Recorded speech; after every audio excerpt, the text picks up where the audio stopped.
Hello, everyone, and welcome to today's webinar. My name is Sarah Barnes Humphrey. I'm the founder and host of Let's Talk Supply Chain, the Blended Podcast, the founder of the Blended Pledge. Now, I'm excited to be kicking off a new series of webinars with my friends over at Supply Chain Brain.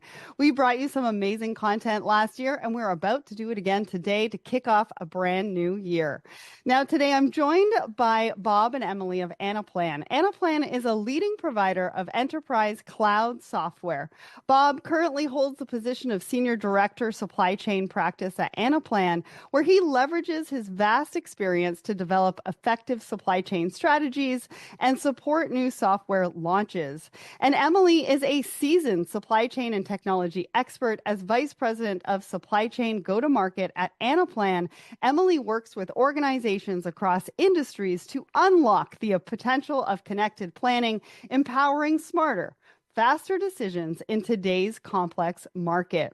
We're going to be talking about an untold story today, a story about planning and business performance. So feel free to ask questions, comment on the insights, and get involved in the comments. Supply chain planning is often viewed through the lens of efficiency and technology, but there is another way, one that focuses on the transformative power of integrated business planning. It's an approach that McKinsey called a better way to drive your business. And Anaplan are here to help you leverage it to drive impactful results within your organization. Today, we're going to be exploring the hidden ways integrated business planning is quietly revolutionizing the supply chain landscape, from fostering collaboration across teams and breaking down organizational silos to empowering businesses to make smarter, faster decisions. We're also going to shine a light on the power of IBP and on the strategies that go beyond traditional planning to create sustainable growth and resilience in today's dynamic markets. So welcome to the show, Bob and Emily. Before we get into the presentation, remind us again who you are, what you do at Anaplan, and I'll see everyone again in a little bit later for the panel discussion. Thank you for joining us today. My name is Emily Nichols. I'm based here in London, but I have a global role here at Anaplan. I'm Vice President of our supply chain business. My background in supply chain has always had a technology lens, although I used to be technology agnostic. I did start my life in industry in the defense industry, but the majority of my career has had a tech lens. And my role now, I do spend an awful lot of time talking to our customers and also prospects about their supply chain problems and how Anaplan can be leveraged to help in those problems. So I'm excited to share some of that today with you, and I'm joined by my colleague, Bob. Yeah, thank you, Emily. Again, my name's Bob, and I'm excited to be with you today. I'm on the East Coast of the United States.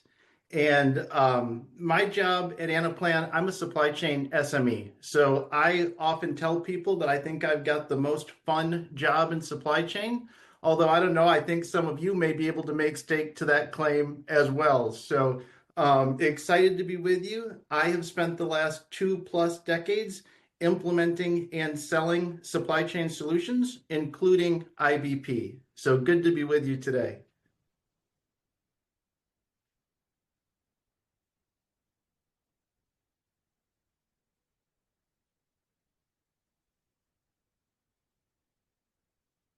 Thank you, Bob. Slides are jumping all over the place here. I love it when PowerPoint has a mind of its own. So I'm going to kick us off today, sort of introducing you to Anaplan, to the technology. What is it? You know, we've both said that we work there and we have supply chain roles within that company. So I'm going to give you a bit of background. So at its core, Anaplan is an integrated forecasting, scenario planning, and analytics platform that allows our customer base to really make excellent decisions because they can truly collaborate across the organization. And one of the reasons it's so strong in that space is that Anaplan is actually recognized as a leader across all the main functions of a business. So not just supply chain planning, but a leader in finance, sales and marketing, and workforce planning as well. So what that means is that our customers have not had to buy lots of different solutions. and they haven't had to compromise. They choose a single platform that is best of breed across the 4 pillars of the organization. And we have over 2,500 customers globally who are taking advantage of this and who are on the journey to becoming more connected in their planning. It's definitely not a big bang approach that you can do on day one. Across those 2,500 customers, we have around 300,000 active users every day in Anaplan operating their supply chains and other functions as well. So if you think about that ratio, that's very strong. People who adopt Anaplan adopt it well. They're happy to use it and to keep using it operationally. And I think one of the reasons it's so sticky is that it is constantly evolving. It's adapting and growing all of the time. We recently had another $500 million investment purely into the platform itself. So it doesn't get dissipated across the organization. That is into R&D, into the platform. And as somebody who sits within our product organization, anytime we make a design decision, anytime we're looking at inheriting new functionalities, we have to make a business case that answers the question, how will this improve our ROI to the customer? It's very much a customer-focused roadmap. And I think I won't go into a roadmap of feature function today, but Bob, if you move to the next slide, we can have a little bit of a look at kind of the guiding principles of where we have been and where we are going. And this is true for lots of organizations. They traditionally and often still are working within a spreadsheet environment. And there's lots of reasons for that. But I think for a long time, organizations focused on collecting data, obsessively collecting data. Data is king, and that's true. And I think there was a need to sort of have a single backbone of truth of data in the form of an ERP. And lots of people undertook massive ERP transformations. And planning sort of took a bit more of a back seat. It was really left to a spaghetti of spreadsheets and then attempting to stitch them all together with BI tools, which, by definition, are designed to look at the past, not at the future. And that's fine if you're still there, by the way. Lots of companies are. Don't feel that you've been left behind or in the dark ages or anything like this. But advanced planning systems like Anaplan can really actually save you from those long, painful ERP transformations by bringing data from lots of different sources into a single cloud-based environment where users can actually take actionable insights on their data and collaborate with the other areas of the organization and managing to break down those silos, because you're no longer in a situation where I'm waiting on a colleague to finish what they're working on before they can send me that spreadsheet, etc. And since then, Anaplan has, really grown again. And rather than being a pure platform approach, it does now provide, best practice frameworks and out-of-the-box solutions that our customers can inherit and work towards. And the benefit of that is that a lot of the thought and the design around how the different functions can integrate with each other has been taken off your hands. We have designed the data layer that sits underneath different planning functions, and the links to that data layer as well as each other have all been pre-designed. So you can inherit those and then configure them however you require. And now our focus, is really investing, looking more heavily at AI and analytics. We already have a strong offering, but we firmly believe that there is further to go in terms of automation and making sure that your planners are really planning, not data wrangling. So, Bob, if we look at the next slide, we'll be able to see a little bit more on our vision for AI and how that can be utilized in your business. AI is a buzzword for a reason. There's a lot of hype around it. And I think a lot of people are particularly interested in this top layer, this idea of being able to use Gen AI. Everybody has experimented with ChatGPT and been very impressed with what it has to offer. So how can we utilize those sorts of capabilities, quite a pragmatic way within our organizations? So we see AI as being infused in every level of the platform and every way that you may integrate with that platform or with the technology that you choose to inherit. So Gen AI particularly has a good place in this idea of like reporting and insights. So conversational AI, tell me which product has gained the most momentum this month, which one's bringing me the most revenue, which market has tanked this month. It will answer you, the same way you may have experienced those sorts of conversations with ChatGPT, except it's extremely secure because it's baked within the platform and it's all based upon your data and our framework.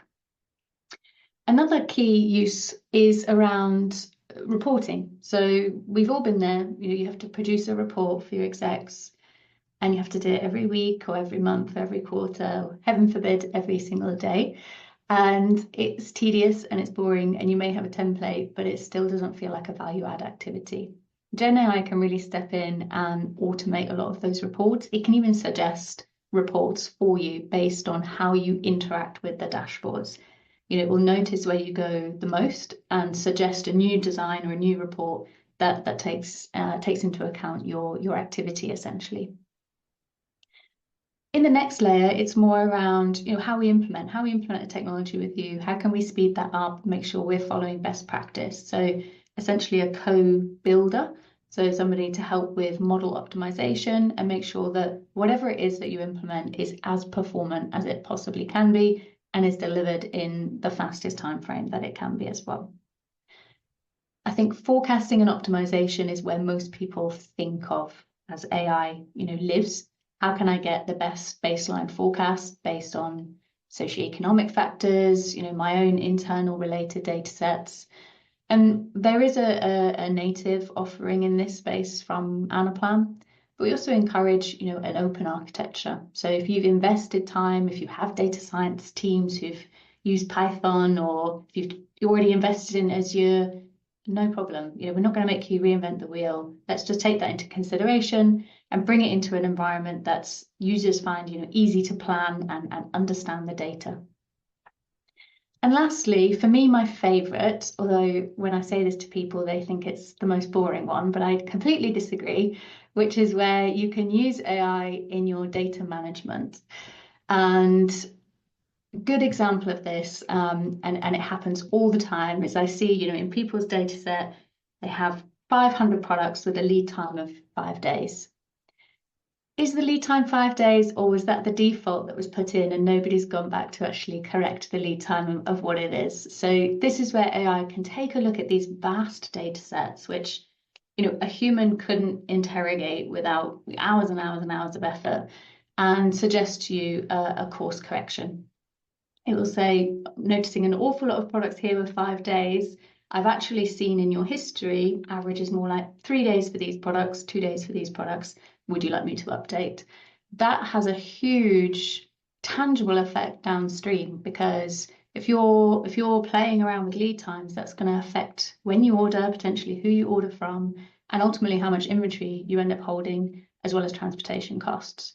So I'm going to stick to my guns that that's the most exciting area of AI for me, because it has huge downstream impacts and it makes a much better experience for your planners as well. So Bob, I think if we move to the next slide, I touched just briefly on some of those tangible benefits. And these are just typical, metrics that we see from implementations that we do with our customers.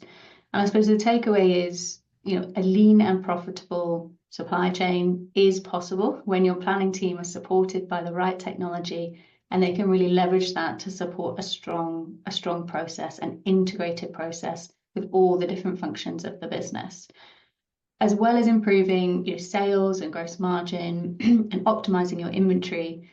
There is also a massive benefit around productivity.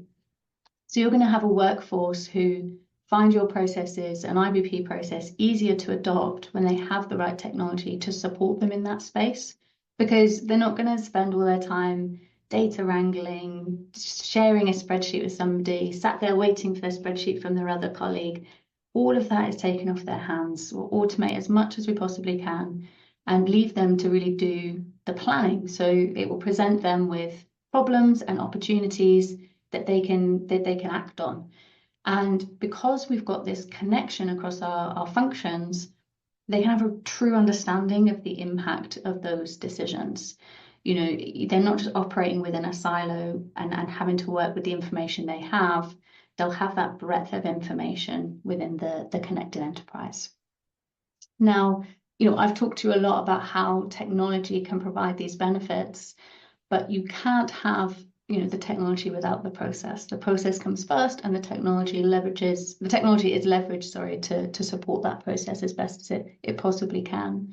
So I'm going to hand over to Bob to take us through what is IBP. You know, I've been talking about it or around it for some time now. Everybody has a different definition when I speak to people, so let's just make sure we're at least all on the same page, and I'll let Bob take us through that now. Thank you, Emily, and nice job explaining Anaplan and what it can do. But I got to tell you, you didn't convince me that data is the most exciting aspect of AI. I'm still excited about the causal modeling and the benefits that I can get with that. But in any event, to the point that you made, you know, IBP, we all have a definition of that. But you know what?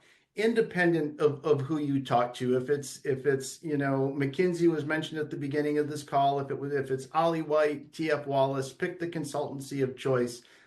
It is a well-defined business function, and it typically includes these 5 steps. And I'm positive that we all have ideas about these 5 steps, so I won't dwell on them, but I do just want to touch on them. So you know, typically IBP begins with some type of key item planning, key account planning, but essentially aligning on the items, the accounts, the aspect of my business that I need to do well on and that may be giving me challenges. This then typically feeds into the next 2 steps, which get the most publicity, the most play, and that is demand and supply planning. Demand planning is obviously developing that best consensus plan using both statistics and AI and ML modeling, but it also includes ingesting those sales planning and account planning activities. And then that feeds into supply planning. And supply planning obviously is taking that utopia, what would I like to do, and saying, hey, you know what? I can't have all that I want. I need to be cognizant of my capacity issues. And then that then feeds into financial planning and how we align this plan with my company objectives and my company vision, if you will.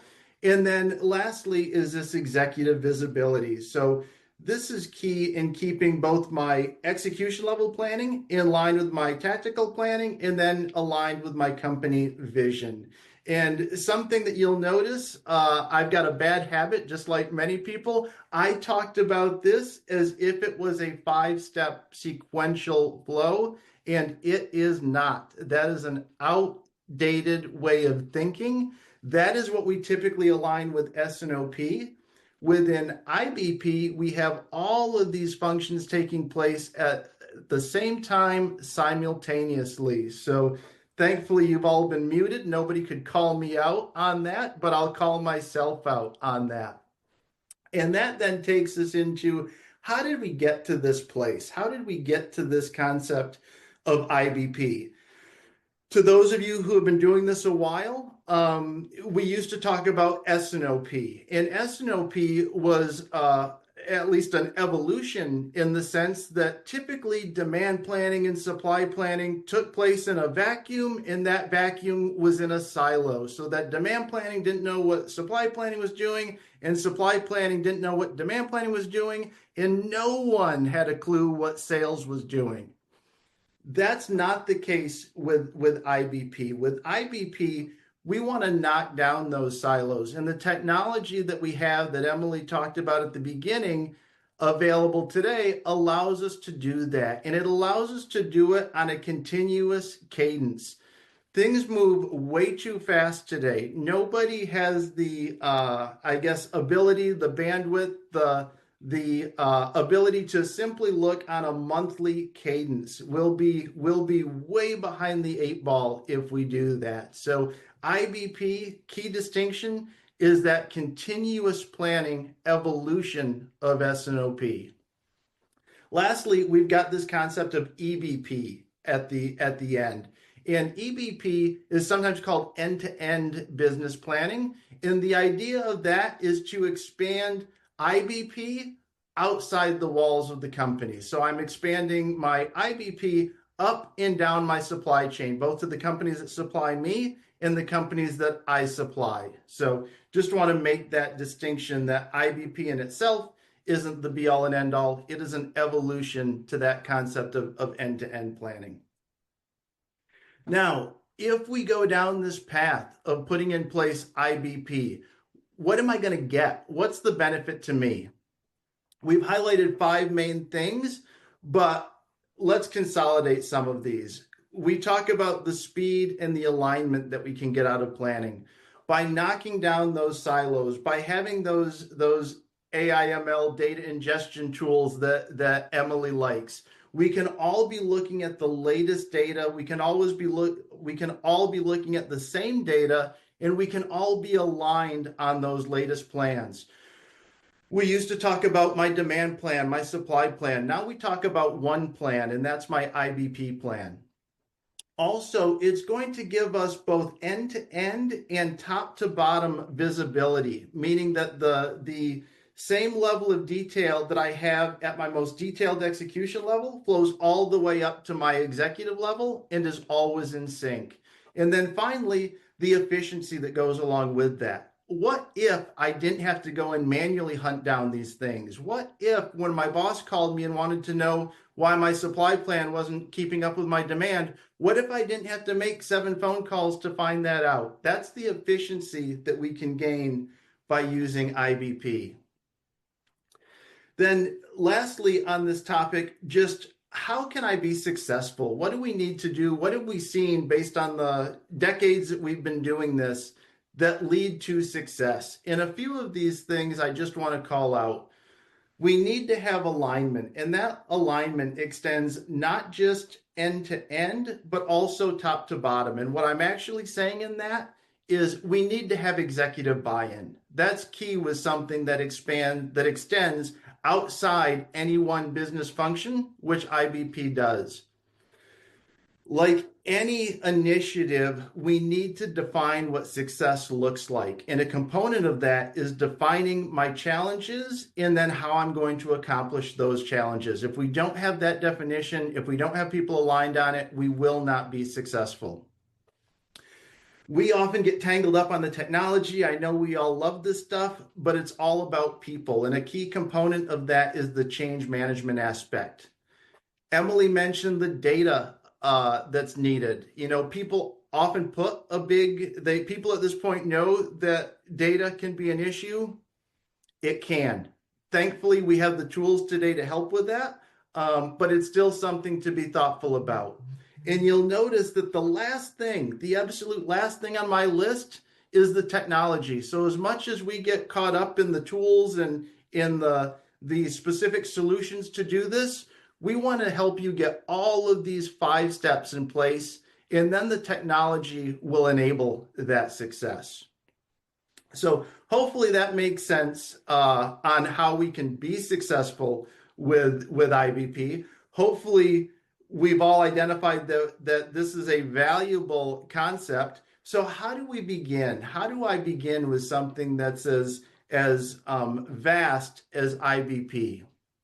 I put up just a few points. Again, won't dwell on them. We've talked about a few of these up to this point, but 5 things that we need to keep in mind. Defining that vision, coming up with my main pain points. What do I want to focus on? And then do a pilot. We don't need to bite off the whole apple at once. Let's begin with those key use cases. And then let's close the loop, have a feedback loop, get feedback of the people using the tool, get feedback top to bottom of what's successful and what's not. And then lastly, let's duplicate that success. Let's scale that solution. That was amazing. I really enjoyed that presentation. There was a couple of terms, Emily, that you used that I think I might use. Spaghetti of spreadsheets. I mean, I don't know where that came from, but that one kind of stuck with me. And then the data wrangling as well. But the exciting part about data management is around keeping money in everybody's pockets, which is what we need right now because capital costs so much at the moment. So just wanted to call out a couple of points, my favorite parts of your presentation, but let's get into the discussion. So first questions to Bob. Can you share your perspective on why integrated business planning is often overlooked in traditional supply chain discussions? Uh, Boy, good question. Boy, we begin with the toughies. I thought I was going to get a softball. Um, Yeah, fundamentally, I think it comes down to two things. We talked about how this is an end-to-end business function. It doesn't fit in any one silo, if you will. So I think because of that, it lends itself to the question of, well, who actually owns IBP?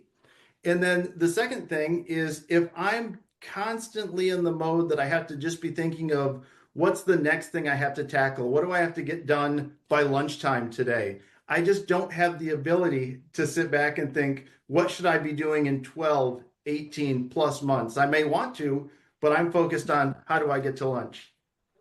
Well, and also, I mean, things are going to change quite substantially in those 12 to 18 months as well with the rapid, like everything's changing, information is changing, technology is changing. So you're right. How do you sit there today and, sort of look at that? So next question, what are the most common organizational pain points that IBP can address effectively? Bob, I want to start with you, and then we're going to bring Emily back into the conversation. Okay. I think this goes back to what is IBP. And I think fundamentally it's knocking down those silos. It's getting that engagement, not just to sign off. I don't just want my supply planning team to sign off on my demand plan. I want them to be involved with the evolution of that plan. I don't want to get to the end and find out that I don't have capacity. I want to know as I'm doing that account planning. So I think knocking down those silos is the biggest. And then the benefit of that is that it leads to good decision making. As I have my whole company aligned all along the way, no one can say at the end, well, I didn't know about that. Well, that's news to me. So it enables that, not that that happens, but it I mean, enables, sometimes. it enables that good decision making. Well, and I like that you said that. I always say I've got the sign behind me. Collaboration is the future of business. And so breaking down silos, you're speaking my language. All right, Emily, what do you think? Agree, firstly. But to build on it, I do think that there is another element which is around building trust. So not just with your colleagues, but trust in your own data and in how your organization is actually operating. I think without this kind of process or any kind of underpinning technology, people are often making decisions, but they feel like they're making a best guess or arguably a bit of a stab in the dark. They're doing what they can with the information they have in that moment. Whereas having this kind of process, and as Bob says, early warning, but also a full understanding of any impact of the decision that you do make, actually. Yeah, I think you're right. Trusting in those outcomes. We as humans come to those outcomes with some inherent bias, right? Feelings, how we feel about the outcome. Does the outcome make us feel uncomfortable? But at the end of the day, we do have to be able to trust that data to be able to move forward with the suggestions that the data is making, right? Exactly. All right. Bob, so can you describe a situation where a company struggled with IBP and how its implementation turned things around? I mean, this has got to be a common situation I would assume that you would see where people don't know where to start, right? Or maybe they start and they stop and things happen, right? Life happens, business happens. Man, it does, doesn't it? This is a common issue, especially with something as all-encompassing as IBP. So, the way I'd like to take this question is to talk about an example, so to speak. And Yeah. the example I'm thinking of It's a CPG company, I guess a household name CPG company. And they had been doing S&OP. They had been doing that, monthly cadence and aligning people along with those steps. And what they found was that 2 weeks of the month, so half of the month, was taken up with getting the info, getting the plan. And that didn't leave a whole lot of time to actually take action on the plan. And so when we moved to IBP, guess what? That 2 weeks went down to half a day. I mean, that's like having 6 weeks in a month. What? Yeah, that's like Wow. having 6 weeks in a good way, in a good way. What would we do with an additional 2 weeks a month? So On holiday. I like what you I think. mean, that's music to supply chain professionals' ears, I must say. Absolutely. So often we get caught up in the quantitative. Well, what was the change in MAPE? What was the change in bias in ODIP? All of these things. But I like to think again of that people aspect of it. And what if I gave my people back 2 weeks a month to focus on outcomes as opposed to data collection? Yeah, and what would they do with that? But also, we're constantly asking, just as human beings, how do I get more time back in my day? I think you just answered that question for everybody. All right. So, Emily, for organizations, and I just want to remind everybody, if you have a question, please make sure you put it in the Q&A box. We're going to try to get to as many of those as possible near the end. So, for organizations just starting their IBP journey, when and how should they leverage out of the box functionality versus customizing their solutions? And this is a great question, I think, right? Because sometimes we think that everything needs to be customized, and perhaps it doesn't. It is a good question, and I agree with you. I think people always think they're different. And even within an organization, market to market operate very differently. And that is 100% true. However, IBP is an industry standard process. And to get the best of it, you should follow that process. A team of professionals have got together and pulled together this process over many years. So there is something to it that you should inherit. Why reinvent the wheel? Why go off piste and make something untried and untested? So I think there is huge benefit to taking something a little bit more off the shelf. However, I'm a big one for what I call appropriate flexibility. There are areas where you don't want flexibility in a process or a technology, but there will always be that edge where you need it and you want it.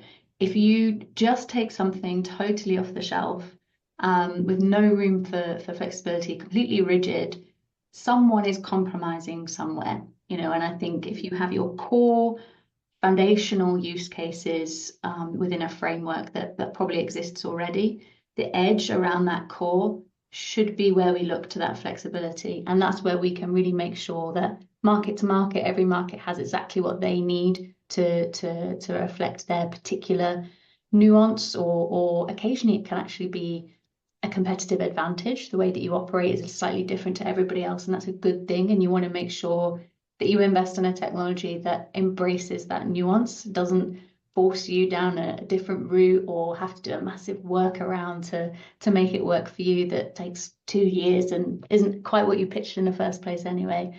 You need that blend of both things together. So a core framework, I think, can be leveraged, arguably off the shelf, for want of a better term, but make sure that you have the flexibility to properly reflect your business as well. Well, I think the first thing that comes to mind when you say customize is almost dashboards and reporting, right? I think that's one area where you definitely want flexibility and customization. Yeah, for sure. And I think arguably certain operational processes as well for different markets. But if you have a framework that's consistent, aggregating across those markets, no matter how differently they operate, is suddenly very straightforward, and you don't run into these issues where you're unable to get an overarching picture of the business. Right. Okay. Well, and a lot of people, because I talk about technology all the time. And a lot of times people want quick wins, right? They're asking about onboarding and implementation and all those kind of things. So, what are some of the quick wins companies can achieve, maybe with even minimal initial investment? Because that's the other part that I always talk to people about is the investment piece, right? How long is onboarding going to take? How much is the investment? How quickly are we going to be able to see results? Yeah, and I hear that a lot as well. And I sympathize because everything is moving a million miles a minute, and you feel like, okay, I've got this new initiative, I want to implement it right now. And I think, I mean, as we were just talking about, having the opportunity or the option of taking something quite off the shelf, either process or supporting technology, is something you can leverage very quickly, and arguably quite painlessly, because some technologies have these frameworks, as we do, which give you a process as well. But I do think it's worth, taking a minute to be realistic about the investment. You will get out what you put in, and it's not just in terms of money, but time is required to really orchestrate IBP and roll it out. There are a lot of stakeholders involved. There's a lot of data that you need to get hold of. So it is an area where people, process, and data all need to come together. And the investment of time for those three things honestly can vary quite a lot company to company. But there are small, quick wins you can make, and I would always encourage kind of a crawl, walk, run approach. Please don't think we'll be able to go in there big bang, because that's kind of when people can run into problems. Yeah, I read somewhere that a technology implementation is only 20% technology. The rest is the people element and the different departments that you need to bring into the equation to be able to work together to make sure that this is something for everybody. So true. I implemented technology for many years, and we were never the critical path. It's always about getting the stakeholders aligned, making sure that we have agreement on where we want to end up. And those things are important, and change management, because that's, the real key to adoption. And sometimes those can be uncomfortable conversations, but you have to have those because that's where the innovation comes from. You don't want to have those conversations three-quarters of the way through. You want to So have them true. at the beginning so that you get everything out, that everybody's got a stake in it. Start with the end in mind. Yes. That's right. All right. One more question for Emily, then we'll bring Bob back into the conversation. So, what role does technology play in accelerating IBP adoption? Maybe what advice would you give companies looking to select the right solution for their needs? I get this question all the time too, Emily. Yeah, and I think adoption is the right way to think about it. We've talked, and Bob's defined that this is a process that organizations follow, and technology can really enhance the adoption by giving planners an environment where they feel like they can really bring that process to life. And we've talked a little bit through the presentation about trusting the data, not having to just consolidate spreadsheets, removing a lot of the headaches, I suppose, that new processes can bring in the first time. There's always teething pains, but the more you can use a technology to automate any of the non-value add activity and give people an attractive dashboard that they want to work in, that they want to have a sidebar where they can chat to their colleagues whilst they're in their planning space, and oh, I don't know exactly what's going on here. Let me just ask my co-planner friend to tell me where this number's come from. Give them a space they want to work in. That's really where technology can thrive and support, and make sure that adoption is as good as it possibly can be, to be honest. And when you're looking for a technology, look for something that, as we talked about before, has a strong framework, but gives you the space to make sure that it reflects your business, and that you are going to end up with something that is bespoke to your needs, but underpinned by a framework that's already been pre-designed. We're not expecting you to reinvent that wheel in a million years, but if you need the nuances, just make sure that the technology can properly support you in those as well. Keep it simple, make it colorful, drag and drop, Let's keep this Yeah. easy for everybody. Colorful like your presentation. That was one of the things I liked about your presentation, all your graphics and the colors and all that kind of stuff. So I appreciate that. All right, Bob, let's bring you back into the conversation. And remember, if you have a question, make sure to put it in the question box for us because we are only a couple minutes away from answering some audience questions. So scenario planning is often mentioned as a key component of supply chain uncertainty. Can you explain how this capability helps organizations stay resilient, which is another buzzword, but what everybody's looking for in today's market? Bob. Okay, yeah. So I don't think anyone can deny the pace of change today. I don't think it's an extension to say that it's unlike anything that we've seen in the past. And the ability to do on the fly, end to end, what if simulations that span company wide, it's like having a magic 8 ball. It's like having a tool that can let you see not only what might happen, but what do I do when the inevitable does happen? And just to build on that, in the past, that used to be good enough. That used to be, cutting edge, but it's not today. Today, best in class is saying, no, don't just give me all the options. Tell me which one's most likely to happen. You go out and mine the data, and tell me what am I most likely going to be dealing with? And you know what? Even help me develop a contingency plan. Based on what we've seen in the past, what should I be doing to mitigate the impact of those situations as they come up? That's best in class today, and that's what I think is exciting about the place the technology is headed. Absolutely. All right, Emily, one last question before we get to audience questions. How do integrated analytics within the planning provide a competitive edge? Everybody's looking for that competitive edge compared to traditional siloed data approaches.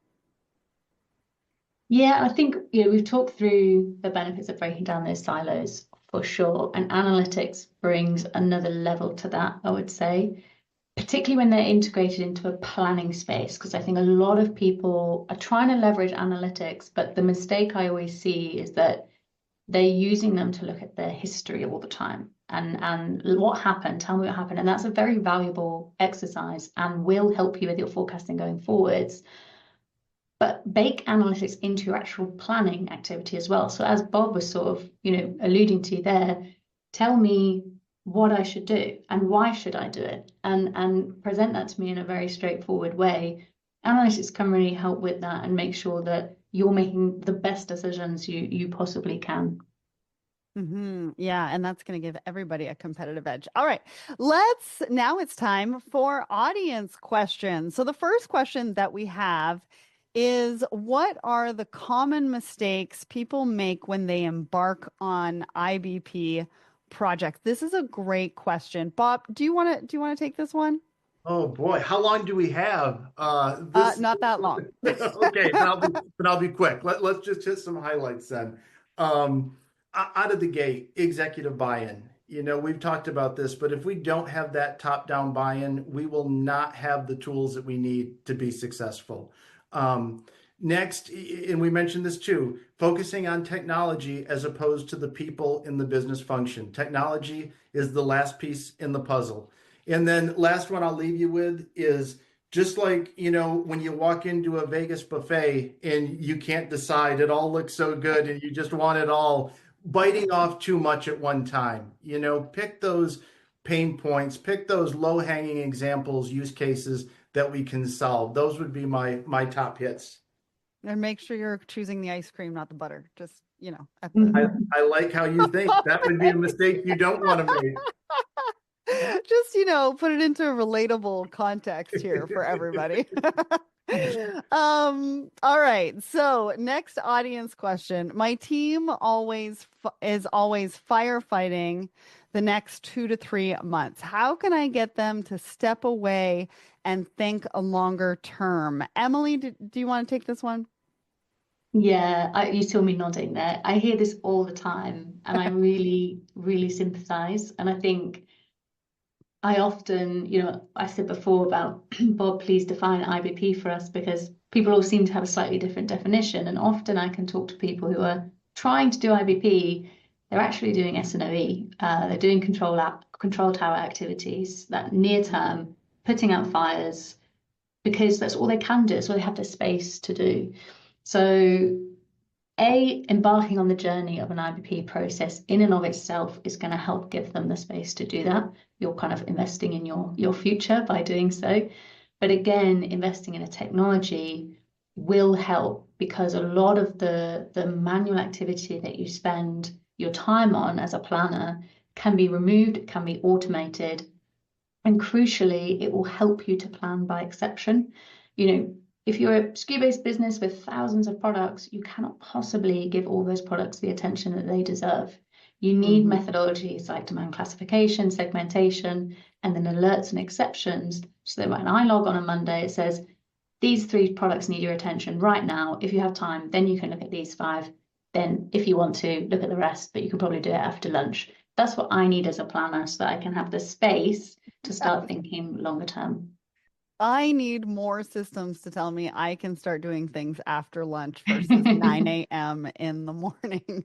Those alerts, but also I think asking you the questions to make you think about things a little bit differently as well, which I think you used an example earlier on in your presentation. Okay. So next audience question. I work for a company with 1 million different systems. So we're talking, huge tech stacks. How do I bring those all together? Who wants to take this one? Maybe Emily, and then Bob will send the next one to you. Okay. I will jump in, because I think I alluded it to a little bit earlier in my presentation as well. Like, so many companies have been through these very long, painful ERP transformations or journeys where they're trying to just bring everything into a behemoth source of truth. And there's a lot of sense in that. However, there are other options as well. And I think people are only really becoming more clued into those in more recent years. A lot of our customers are enterprise. They've grown over many years through lots of different acquisitions, lots of different source systems, not just transactional data either, but there'll be source systems you might want to pull from a CRM. That CRM is different in every country. Some Excel sheet somewhere that nobody's systemized yet also needs to be pulled into the planning environment somehow. And there are options there. So again, having some kind of advanced planning technology that can sit on top of all of those different source systems, bring it into a single data orchestrator layer. That is your one source of truth that you then start planning on top of, and that's where your planners are going to live. But you've got an area that does all the mapping and transformations for you, make sure that everything has the same unit of measure. Every kilogram is kg, not K or capital K, G, just tidying all of that up for you in an automated way so that you can focus on the planning, I think. Or an S and a Z. Right, yes. Right, as when you're an English spelling a person, word, that is you're constantly British. confusing. In North America, we use, I don't know, I think it's S, and then in the UK, you use a Z, I think. The other way Anyways. around. Is it the other way around? Okay, thank you, Emily. But yes, let's make sure we're talking the same language when we're looking at the data. All right, next question. So what role does AI ML play in IBP? Now, I think some of this might have been answered in the presentation. Bob, do you want to take this question? Yeah, happy to. I think I mentioned at the beginning, I've been doing this decades now, and I think this is the most exciting time to be in this field. I mean, the technology is just enabling things that just hadn't been possible in the past. AI/ML is fundamentally changing IBP. And just to list off a few, it's changing how we can ingest and cleanse data. It's changing how we can do causal demand planning. But then the fun stuff is the place, and I know Emily thinks that is the fun stuff, but the also fun stuff is the way that it's going out and mining the data and finding the things that I just don't have enough people in enough time to be able to go out and glean intelligence, and then how it's being able to help me make good decisions and automated decisions based on those things that it's been taught. So fundamentally changing the way we do IBP. Awesome. So Let's ask this next one. What metrics should my company prioritize to measure the success of our planning initiatives? I love this question, right? Because we've got to be able to measure the success. To me, measuring success means you need to know what success looks like to start with. Bob, I'm going to start with you, and then Emily, I'd like you to weigh in on this one. Okay, so much like the definition of IBP, depending on who you talk to, you'll get a lot of feedback on this. And most people will focus on the quantitative things like MAD and MAPE and bias and OTIF and out of stock and all those things that we like to attach MBOs to and those types of things.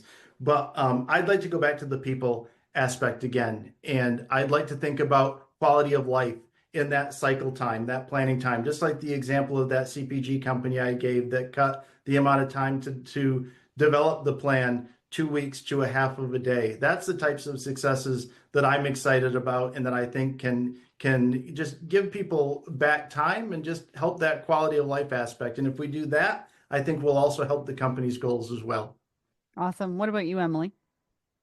I love that. I think that's a really good response. And I guess, something that I'm seeing a big trend towards at the moment as well is, as Bob says, there are the metrics that everybody wants to track, and they'll always be baked into any kind of dashboarding that you choose to invest in. But we're now looking to include supporting dashboards, specifically measuring user adoption.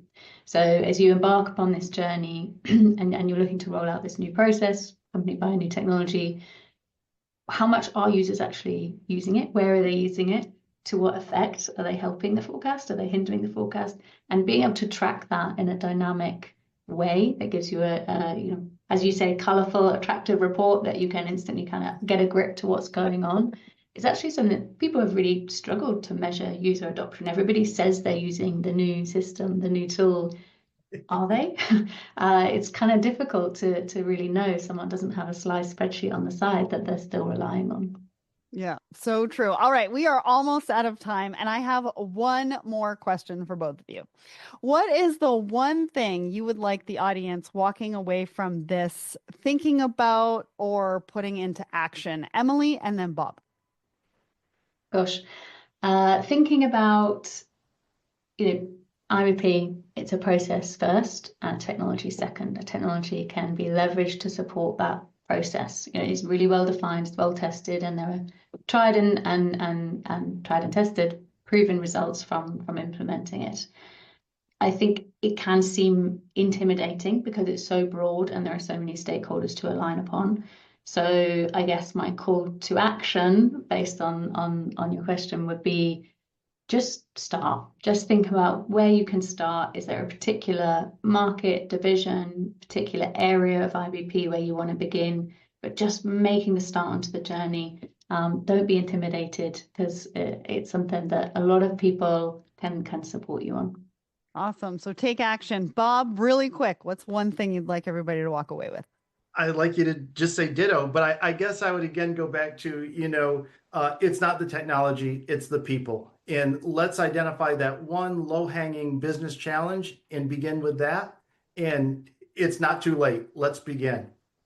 All right. Well, integrated business planning isn't a topic I've talked much about. It really has been an untold story. But today has been an eye-opener. I know IBP has previously been fairly difficult to achieve, but the tide is turning. Now's the time to really invest in it because as an industry, we're breaking down silos. We have a greater appreciation for collaboration, better technology, and data literacy. And so many organizations are now in a position where they can really leverage the power of integrated business planning to transform their strategies, and I love it. So to learn more about integrated business planning, its benefits, and how Anaplan can help you, head over to anaplan.com today. Check out the resources on the screen. Grab that QR code because it'll send you directly to those resources. And also make sure to reach out to Bob and Emily today. Thank you so much to all of you that joined us today. Bob and Emily, thank you so much for coming on and sharing your insights. Thank you.